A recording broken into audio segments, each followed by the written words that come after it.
예, 이번 시간에는 쉐어드 프레퍼런스를 이용해서 데이터를 영속화시키는 방법에 대해서 살펴보도록 하겠습니다.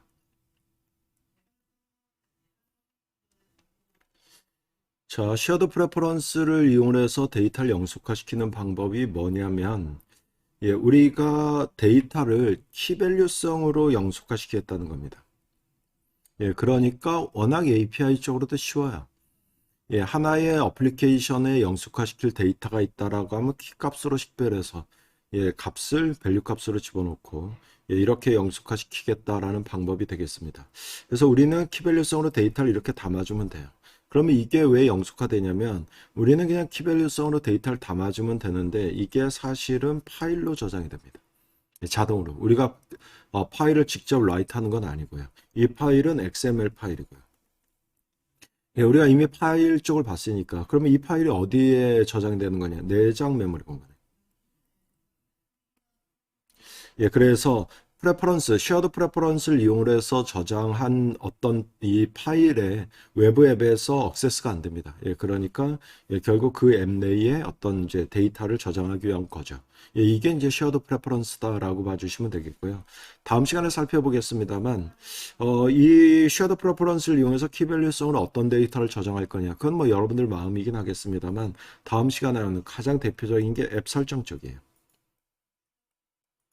우리가 일반적으로 어플리케이션 내에서 그 어플리케이션을 사용하기 위한 설정을 하고 있지 않습니까? 뭐 카카오톡 같은 경우에도 카톡이 왔을 때 진동 울릴 거냐 말 거냐 이런 설정을 하죠.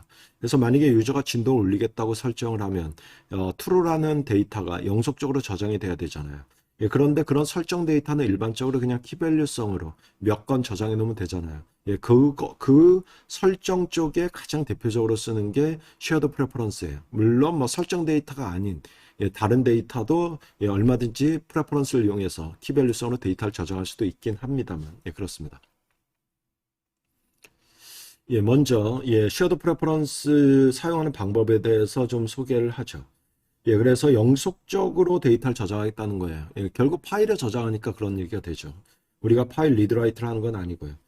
데이터가 저장되는 형태는 데이터베이스의 테이블 구조가 아니라 단지 키값으로만 식별해서 데이터를 저장하고 키값으로 데이터를 얻어내는 이런 방법이다라는 얘기가 되겠습니다. 일단은 이 쉐어드 프레퍼런스를 이용하려면 쉐어드 프레퍼런스 객체를 얻어줘야 되는데요. 객체를 얻는 방법이 여기 액티비티 함수인 getPreference 이 함수 가지고 얻는 방법이 있고요. 그 다음에 getShared Preference라는 함수 가지고 얻는 방법이 있습니다. 자, 이렇게 얻으면요. 여기에 파일명이 안 들어간다라고 보시면 됩니다. 이거는요. 하나의 액티비티만을 위한 데이터. 액티비티만을 위한 데이터를 저장하기 위한 목적으로 쉐어드 프레퍼런스를 얻어내는 거예요. 그러다 보니까 잘 쓰지는 않는 것 같습니다. 왜냐하면 뭐 쓰려면 쓸 수도 있지만 전체적인 어플리케이션 내의 데이터를 키밸류성으로 저장하는 경우가 훨씬 더 많아서 그렇습니다. 그리고 이제 get shared preference 이렇게 되면 여기에 파일명을 줘야 돼요. 그래서 뭐 DB 파일명, AA, 아니 저기 이 XML 파일명, AA, 뭐 BB, 뭐 이런 식으로 우리가 지정해 주시면 되거든요. 이렇게 되면은 이거는 어플리케이션 전역에서 이용할 수가 있어요. 파일명만 동일하다라고 하면. 그렇습니다. 그래서 여기에 get preference, 이 함수 가지고 shared preference를 얻어내실 수가 있겠고요. 자, 이렇게 되면은 프레퍼런스 가지고 이렇게 얻어내면은 이거는 뭐 그냥 액티비티 함수를 이용한 거니까 하나의 액티비티. 하나의 액티비티만을 위한 데이터를 저장하겠다는 거죠. 그래서 만약에 이런 식으로 프레퍼런스 객체를 얻었다. 이거를 실행한 게 메인 액티비티였다. 그러면 우리는 뭐 그냥 키밸류성으로 데이터를 저장하지만 저장하는 파일은 XML이긴 한데 액티비티 클래스면 그대로. 그래서 이 액티비티만을 위한 데이터라고 봐주시면 되겠습니다. 자, 그 다음 만약에 get shared preference 여기에 get shared preference 그러면 이게 파일명이 되겠고요. 그러면 이제 저장되는 파일을 여러 개로 가져갈 수 있다라는 얘기가 되겠죠. 자동으로 이제 XML 파일이 되겠고요. 이런 식으로 얻어낸 이 shared preference로 데이터를 저장하면 이제 어플리케이션 전역에서 사용이 가능하다라는 겁니다. 자, 그러면 이제 데이터 저장을 어떻게 하냐? shared preference의 이너 클래스인 에디터 클래스. 이 에디터 클래스의 put 함수로 put boolean, put float, put int, put long, put string. 예, 그리고 데이터는 모두 다 key value, key value. 예, 이런 식으로 우리가 처리하고 커밋하는 순간 예, 저장이 된다라고 보시면 되겠습니다. 예, 그래서 샘플 예제가 나와 있는데 예, 어렵진 않죠. 예, shared preference의 에디터 객체를 얻어내서 이 에디터 객체의 putstring, putint 두 건이네요. 예, 저장하고 커밋하는 순간 예, 저장이 되고요. 이제 얻는 거는 예, 그냥 shared preference 객체의 getter 함수로 예, 그래서 getInt, getString, 예, getInt 이런 걸로 예, 그래서 뭐 getString, 예, getInt 키값 이건 뭐냐? 디폴트 없으면 이 해당 키값에 해당되는 데이터가 없으면 예, 디폴트 정도다라고 봐주시면 되겠습니다. 예, 이런 식으로 데이터를 저장하고 그냥 획득하면 되는 예, 이런 구조다라고 보시면 되겠습니다. 예, 잠깐 쉐어드 프레퍼런스에 대해서 설명을 드렸고요. 예, 간단한 테스트 하나 진행하고 가도록 하겠습니다. 자, 실습을 위해서 모듈을 만들죠. 그래서 모듈명 저는 랩 13 언더바 3 언더바 프레퍼런스 예, 이런 이름으로 모듈을 만들어 줍니다.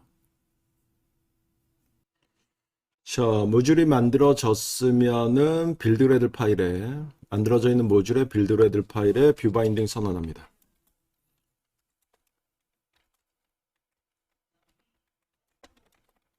예, 그리고 싱크나우 눌러주죠. 자, 화면을 구성하기 위한 레이아웃 XML 파일을 복사해서 13장-3에 있는 예, 그래서 레이아웃 폴더에다가 덮어쓰기를 할 거고요. 예, 화면에 버튼 두 개 있습니다. 예, 그래서 세이브 버튼 눌렀을 때 프레퍼런스로 데이터를 저장할 거고요. 그 다음에 겟 버튼 눌렀을 때 프레퍼런스의 데이터를 얻어서 뿌려보겠습니다. 바로 메인 액티비티 작성하죠. 예, 그래서 예, 뷰 바인딩 쪽 준비.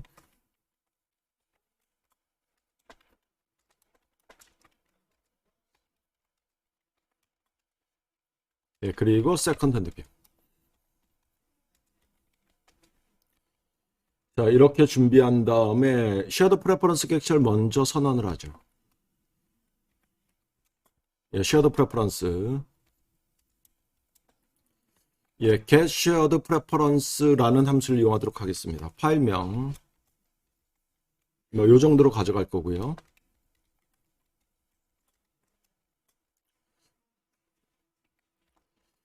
자, 그리고 이제 저장이나 획득은 버튼이 눌렸을 때, 예, 그래서 바인딩, 예, 점 버튼 1, 예, 이벤트 처리.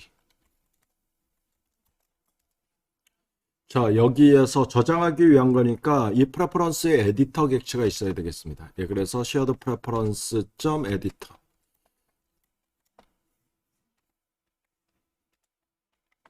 예, 이렇게 하면 에디터 객체를 얻을 수 있고요. 이 에디터 객체의 put 함수들을 이용해서 putstring.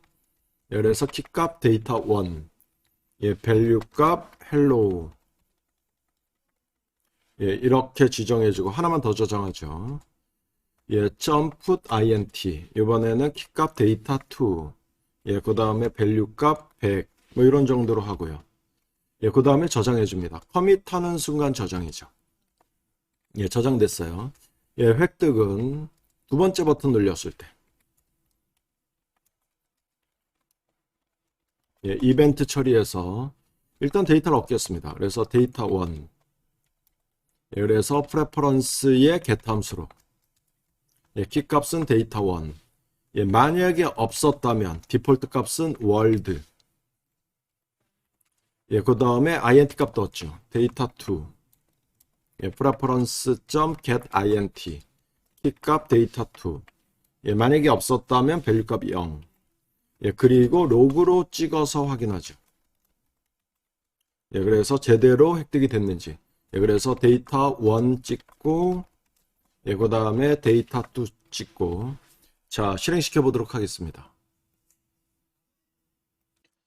자, 화면에 버튼 두 개가 나왔는데요. 세이브 버튼 눌렀을 때 저장됐을 거고요. 겟 버튼 눌렀을 때 예, 획득한 데이터가 로그로 예, 이런 식으로 우리가 출력되는 거 확인하실 수 있죠. 아, 여기가 데이터 1. 예, 그렇네요. 그죠? 여기에 데이터인데 키값이 안 맞네요. 예, 그래서 디폴트 값이 출력됐네요. 예, 그래서 맞춰주는 게 맞겠죠. 다시 한번 실행해 보겠습니다. 예, 그래서 실행을 다시 한번 해보고, 예, 이번에는 저장, 그 다음에 획득. 예, 그럼 헬로. 예, 잘 나오고 있죠. 자, 이번 시간은 여기까지 진행하도록 하겠습니다.